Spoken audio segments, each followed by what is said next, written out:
Sir मैं दूसरा सवाल आपसे जो करना चाह रहा हूँ इसी से रिलेटेड कि आपने ये कहा कि वो बीएसएफ के अगेंस्ट था, यानी कि मुस्लिम जो है डायरेक्ट स्टेट के अगेंस्ट खड़े हुए थे वहाँ पर। ये तो और भी भयानक गंभीर आप एक गंभीर इशारा कर रहे हैं कि आपकी चीफ मिनिस्टर स्टेटमेंट दे रही है। मुझे हैरानी हुई किसी मीडिया ने आपसे ये सवाल नहीं पूछा कि बीएसएफ, एक मिनट सर एक मिनट, ममता बनर्जी का ऑफिशियल स्टेटमेंट है, ऑफिशियल स्टेटमेंट है ये कि वो जो मॉब पूछना चाहता हूं हमको सोमनाथ दा मैं आपकी बात पूरी सवाल को रख लूं ताकि मैं जो जानना चाह रहा हूं आप मुझे बता सकें। आपने ये सवाल रखा कि ममता बनर्जी ने ये ऑफिशियल स्टेटमेंट है कि वो कमलेश तिवारी के अगेंस्ट में नहीं, ये किसी हिंदुओं के खिलाफ नहीं, वो बीएसएफ के अगेंस्ट थे। यानी कि बंगाल का जो मुसलमान है वो डायरेक्ट स्टेट बीएसएफ स्टेट है उसके अगेंस्ट खड़ा हो गया था आके सड़क पर।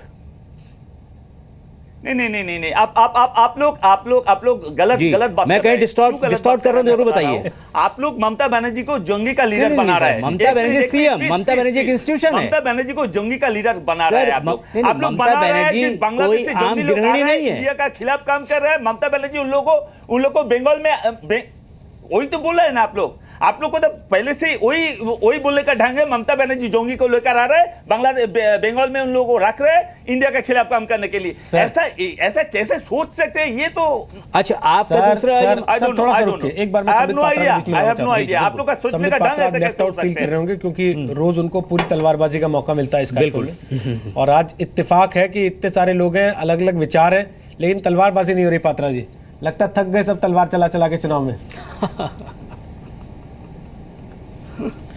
नहीं देखिए, मैं उसमें एक डिफरेंट पर्सपेक्टिव लाता हूँ। आप बंगाल को ले लीजिए। बंगाल के बारे में कहा जाता था कि what Bengal thinks today India thinks tomorrow. इतना कल्चरली और सांस्कृतिक दृष्टिकोण से इतना एनरिच स्टेट है बंगाल। देखिए इंडिया का पहला कैपिटल हुआ, वो राजधानी हुआ। जो आज बंगाल सोचती थी भारतवर्ष कल सोचता था। आप जितने बड़े बड़े योद्धा देख लीजिए हमारे स्वतंत्रता संग्राम के बंगाल से, जितने बड़े बड़े आप लिटरेचर वर्ल्ड में जाके देख लीजिए, सब बंगाल से हुए किसी जमाने में। मगर बड़ा दुखद विषय है बंगाल के लिए। आज कहा जाता है Bengal has travelled from the frying pan to the fire. जो लेफ्ट का रूल था वो फ्राइंग पैन में रूल था और वहां से कूद के बंगाल फायर में गिर गया है।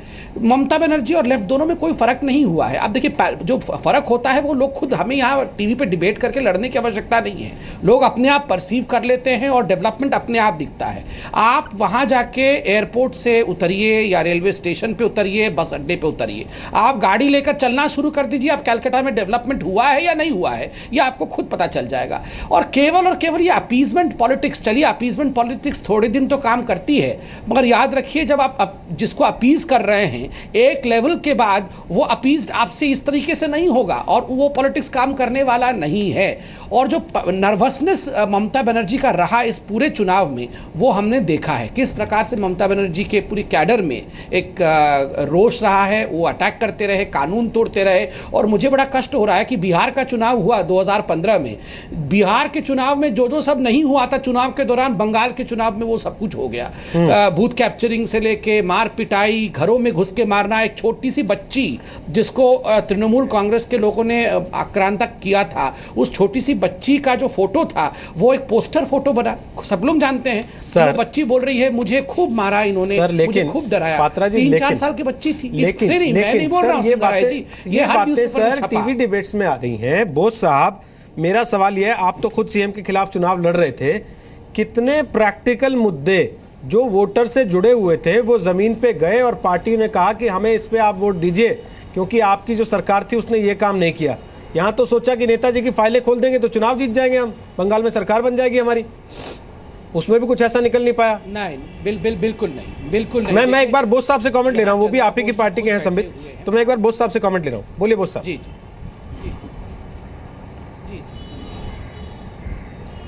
देखिए, पहला चीज जो है, पश्चिम बंगाल में डेमोक्रेटिक सरकार नहीं है, एक तानाशाही सरकार है। अभी एक चुनाव के लिए एक दफ्तर नहीं मिला मुझको भवानीपुर केंद्र में, बिकॉज टीएमसी गुंडों लोग बोला जी इनको दफ्तर मत दीजिए, केंद्रीय बाहिनी तो अभी है, सेंट्रल फोर्सेस अभी है, चुनाव हो जाएगा सेंट्रल फोर्स चले जाएगा तो मेरा फोर्स रहेगा आपको देखने के लिए। तो डर के मारे कोई हमको ऑफिस नहीं दिया। तो ये जो अनडेमोक्रेटिक जो डराया हुआ, जो टेरराइज करके जो वोट लिया है जो सरकार, ये सरकार इस बार शायद नहीं जाएगा, बट आगे वाला दिन में टीएमसी सरकार एक जो सरकार है, जो तानाशाही सरकार है, जो ऑटोक्रेटिक सरकार है, ये पश्चिम बंगाल की जनता और नहीं इनको मानेंगे और आने वाले दिन में टीएमसी हट जाएगा पश्चिम बंगाल से।